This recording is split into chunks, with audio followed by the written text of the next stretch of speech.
So, time for an update because I feel like I'm a little bit overdue one. This isn't a great one, to be honest, and so far I haven't edited any videos. I haven't cut them down. All I've done is literally just spoken, and whatever's come out has come out, and I've gone with that. But today might be a little bit different. So I guess the last week, and I sort of recap on. So beginning of last week, and like the weekend before last, I was absolutely exhausted, and I mean to the point of which I slept 12 hours. I got up exhausted, had to have a nap later on during the day. Was slurring my words, and I was an absolute fucking mess. I was due to get the results of my blood test for my or my thyroid hormone levels to see where I was, because I've been taking 100 micrograms of thyroxine daily, and so I went to the doctors on the Monday, way too low, which is kind of no surprise. So they put me on an increased dose, so 125 micrograms a day now. A lot better, but I don't feel like myself just yet. I'm still not there. And so that was, bloody hell, what day are we on? So obviously we're Thursday now. Oh crap, that was Monday. Just like as in, just gone. Shit. It hasn't been as long as I thought it had. So yeah, that's like literally Monday, this weekend just gone. I've been doing half days at work. They've been really good about it. I kind of a bit like a phased return, I guess. And then yesterday, I went to go and see the oncologist, and I got my CT scan results as well. So I will talk about the oncologist stuff first, and then I will talk about the CT scan.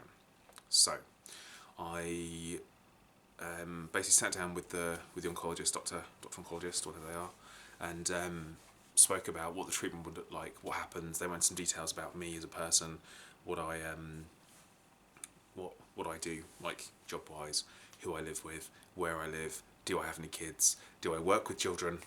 Technically 16-year-olds are children according to oncologists, so I do work with children, and pregnant women as well. So basically they've said 2 weeks off work after a treatment. Now the treatment won't be until January now, which seems like a long time off. But the reason why they've done that is otherwise I'm going to be in over Christmas basically, which is going to be total utter shit. So I'd rather not do that if possible. I think what else was spoken about? Everything really. Like possible side effects. I was given a booklet, a booklet to tell me what to expect and what happens, and also I know where it's going to be as well. So there's that. I'm going to be having my treatment at Mount Vernon Hospital, which is in Northwood. I had to go to Luton and Dunstable Hospital to see the oncologist today, which is, I think it's really odd that you have to go from different places all over the place to different hospitals where you go to one place and that'd be your hospital, that's where you go to.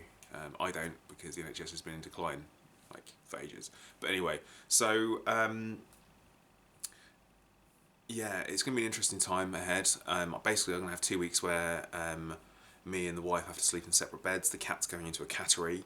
I can't be more than kind of like an arm's span closer to someone for longer than 15 minutes. They've also told me that obviously I won't be able to have children for at least 4 months after the treatment. So 4 months seems to be the magic number. Now, also what I'm going to be going and doing as well is I had some blood tests done in preparation to do some sperm banking, which the reason why they recommend that is because the radioactive iodine has a very minimal effect on your sperm count, but can have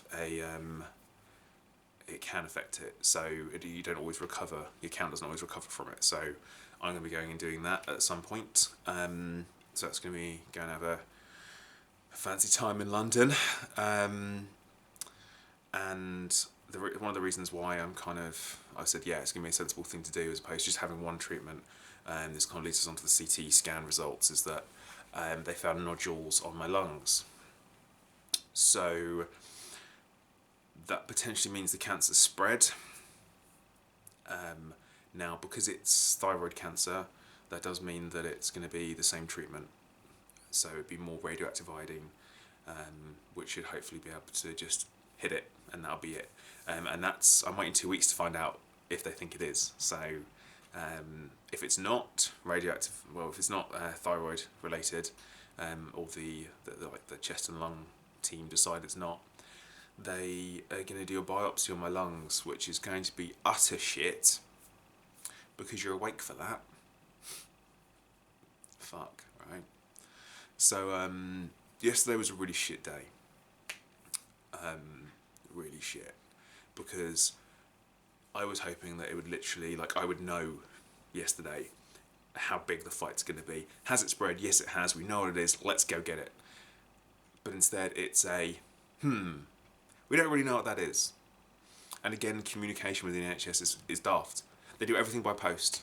Everything by post. When we have automated instant messaging services such as emails, texts, phone calls, fucking hell, phone calls, you can pick a phone up and speak to someone. I asked them about the CT scan and they hadn't even looked at it yet. So they hadn't even... and then I came home yesterday and I came home to the letter that my consultant had sent to their consultants over in Luton and Dunstable to say that they'd sent the results to them. So it's mad. Absolutely mad.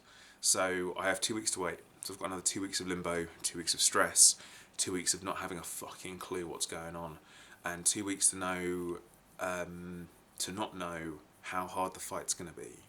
And it's already fucking hard. I am tired. I'm stressed. I'm angry. And I feel betrayed. And when I talk about what I'm angry with, who I'm angry with, this whole life owes me something. Life, this thing you say life, doesn't exist. It's not a real fucking thing. Our existence is the same as any other fucking animal in the planet, but it doesn't make it fair that someone's cat gets hit by a car, or, all that kind of stuff, or other things. I don't know. It's not particularly fair, is it? But I have lived my life in a way that I would think would be conducive to a long and healthy one. Don't drink. Barely drink, maybe 3 times a year, if that. And even then, it's only a couple of pints. Not exactly hard drinking, is it? Never smoked, never taken drugs, work out regularly, eat well. Yeah, I like my fried chicken once a week, but it's once a fucking week. And the rest of the time I'm eating at Tubs with really well balanced meals, and all that kind of stuff. Take vitamin supplements. Hasn't helped. And that's what makes me angry. And I feel betrayed by my body because my body's supposed to last a fucking lifetime. How long's a lifetime? As long as you can fucking get it. But it's not supposed to only be 30-something years, is it? And I know, deep down inside, this won't kill me. This won't do it. But doesn't make it easy, does it? And it makes me worry about it. And it makes me think about, am I going to be here in 5 years' time, yes or no? And it's a taste of mortality. Something I wasn't really ready for yet. The first operation on its own was enough, and it was scary, but then this is something else. It's just more, and I was ready for some good news. Not even good news, news. A definitive. That's what I was ready for, and I didn't get it. And it's 2 weeks, 2 weeks is a long fucking time to have this stress hanging over you. And it's not that it's only 2 weeks that it's been hanging over me. It's been since the 5th of September when I went to the doctors, or went to the consultant after my surgery, and he was like, something's not right. So here I am, I'm like 2 months in, and I've had another operation. I've been told that my cancer's potentially spread, and I still haven't had what to me is the finisher, which is the radioactive iodine treatment. And I know things have to wait, and I know there are people that are more urgent than me, and there are people who are on death's door, and if they don't have an operation or a treatment right now, they'll be done. So I get that, but this is me, and I'm sitting here waiting.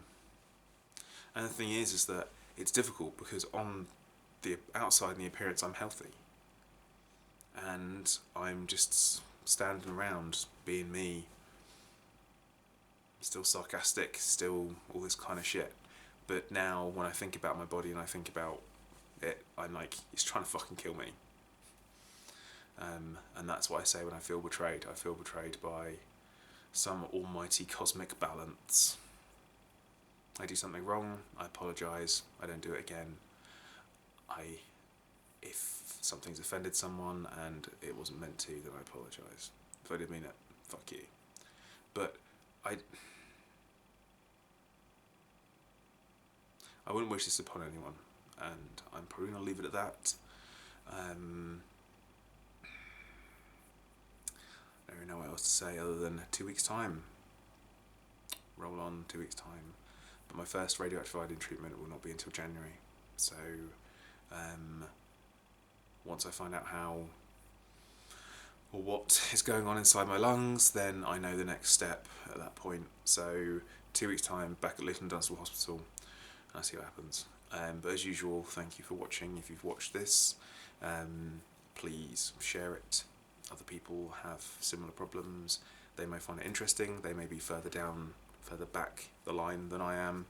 It might be further down the line, in which case, please give me some fucking advice. I'd welcome it. But yeah, thanks for watching.